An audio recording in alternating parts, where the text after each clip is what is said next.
क्या मुस्लिम्स ही मुस्लिम को मार ले? आइए समझते हैं रैडिकल इस्लाम में और एक्चुअल इस्लाम में क्या फ़र्क है। रैडिकल इस्लाम ये दावा करता है कि वो फ़ेथ को बचा रहा है, लेकिन सीरिया से लेके सोमालिया तक, इराक से लेके नाइजीरिया तक, वो फ़ेथ को नहीं बचा रहा, बल्कि उसे नष्ट कर रहा है। सीरिया में 1.3 करोड़ लोगों ने अपने घर छोड़ने पड़े। इनमें से कई लोग सुन्नी और शिया मिलिशियाज़ की बॉम्बिंग की वजह से विस्थापित हुए। नॉर्दर्न नाइजीरिया में बोको हराम ने सैकड़ों मस्जिदें जला दी और ये दावा किया कि वो करप्ट थी।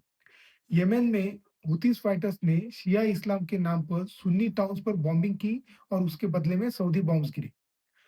आज मुस्लिम वर्ल्ड में सबसे बड़ा वायलेंस मुस्लिम बनाम नॉन मुस्लिम नहीं है, बल्कि मुस्लिम बनाम मुस्लिम ही है। ये कोई वेस्टर्न नैरेटिव नहीं है। ये इस्लाम के भीतर चल रहा एक सिविल वॉर है। रिलीजियस, पॉलिटिकल और जनरेशनल सिविल वॉर। सवाल यहाँ से ही पैदा होता है। इस्लाम को बचाने की कोशिश करते-करते वो खुद को नष्ट कैसे कर रहा है? क्योंकि जहाँ-जहाँ रैडिकल इस्लाम फैलता है, वहाँ-वहाँ वही पैटर्न दोहराया जाता है। सिटीज़ मतलब म सिटीज़ मलबे में बदल जाते हैं, इकोनॉमीज़ कोलैप्स हो जाती है, कम्युनिटीज़ टूट जाती है और फेथ जिसे अपनाना जाना चाहिए, वो लोगों को डरावने लगने लगता है। ज्योग्राफी को देखेंगे आप, तो वेस्ट अफ्रीका से सेंट्रल एशिया तक, अरेबियन पेनिनसुला से साहिल तक, जहाँ भी रेडिकल मूवमेंट सत्ता में आते हैं, वहाँ वही पैटर्न दिखते हैं। ऑर्डर और स्टेबिलिटी के प्रॉमिस किए जाते हैं, लेकिन उसी आड़ में क्रूअल एनफोर्समेंट और दहशत का राज बना लेते हैं। समाज का पूरा कोलैप्स और मास एक्सोडस, लोग घर-बार छोड़कर भागते हैं। ये कोई कोइंसिडेंस नहीं, ये एक ट्रैप है, जिससे मुस्लिम्स बाहर नहीं निकल पा रहे हैं। सीरिया इसका एक जिंदा उदाहरण है।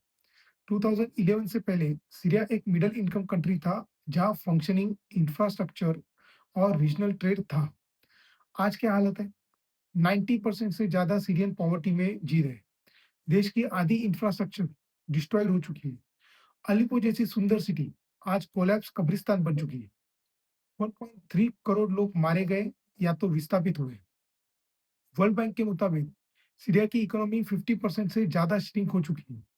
ये रिसेशन नहीं, ये सिविलाइजेशनल कोलैप्स है। यमेन, उसको देखिए, वो उससे भी भयानक है। सुन्नी सऊदी अरेबिया और शिया ईरान के बीच लड़ाई में येमेनी मुस्लिम्स बीच में फंस गए। लाखों लोग लाखों लोग आज भूख से मर रहे हैं। क्लीन वाटर उनके लिए लग्जरी बन चुकी है। सिटीज अब मिलिशिया कंट्रोल टेरिटरीज है। अफगानिस्तान को देखिए, तालिबान के सत्ता में आने के बाद 30 साल का डेवलपमेंट टूट गया। एक ही साल में इकोनॉमी 30% कोलैप्स हो गई। स्कूल्स, हॉस्पिटल्स, इंफ्रास्ट्रक्चर 12 महीने में सब खत्म। फैमिलीज जिंदा रहने के लिए अपने बच्चों तक बेच रही। प्रोफेशनल देश छोड़कर भाग रहे। यही रेडिकल इस्लाम की तथाकथित रिवाइवल है। असली नुकसान इससे भी गहरा है। इकोनॉमिक नुकसान तो सिर्फ एक सिम्टम है। असली नुकसान इस्लाम के मतलब को ही आग लगा रहा है। जिस पल एक्सट्रीमिस्ट कहते हैं सिर्फ हमारा इस्लाम ही सही है, उसी पल वो उम्मा के कॉन्सेप्ट को खत्म कर देते हैं। इस्लाम का विजन था एक ग्लोबल कम्युनिटी, रेस और नेशनैलिटी से ऊपर। लेकिन जब कोई फैक्शन रिलीजियस ट्रूथ पर मोनोपोली घोषित करता है, तो बाकी सारी मुस्लिम्स एनिमीज बन जाते हैं। हिस्ट्री खुद को ही दोहरा रही है। 7वीं सदी में प्रॉफेट मोहम्मद के कुछ समय बाद खारिजाइट्स नाम का एक एक्सट्रीमिस्ट ग्रुप उभरा। उनका दावा था कि हम ही ट्रू मुस्लिम्स हैं, हम ही असली मुस्लिम्स हैं। बाकी सब यहाँ तक कि खलीफा अली भी उनकी नज़र में धर्म से भटके हुए थे। उन्होंने मुस्लिम को मुस्लिम के खिलाफ खड़ा कर दिया, अली की हत्या की कर दी और आइडियोलॉजी इतनी रिजिड बना दी कि पड़ोसी भी जल्लाद बन गए। इस्लामिक स्कॉलर्स ने सदियों तक चेतावनी दी, ये इस्लाम के लिए सबसे बड़ा इंटरनल थ्रेट है। आज के जिहादिस्ट आज के जिहादिस्ट ग्रुप उसी आइडियोलॉजी के वो न्यू खारिजिट्स हैं, बस मॉडर्न वेपन्स के साथ। आईसिस देखिए, अल-कायदा देखिए, तालिबान देखिए, बोको हराम देखिए, ये सब यही कहते हैं कि हमारा इस्लाम रियल इस्लाम है। तकफीर, सब कुछ तबाह करने वाला बॉम्ब।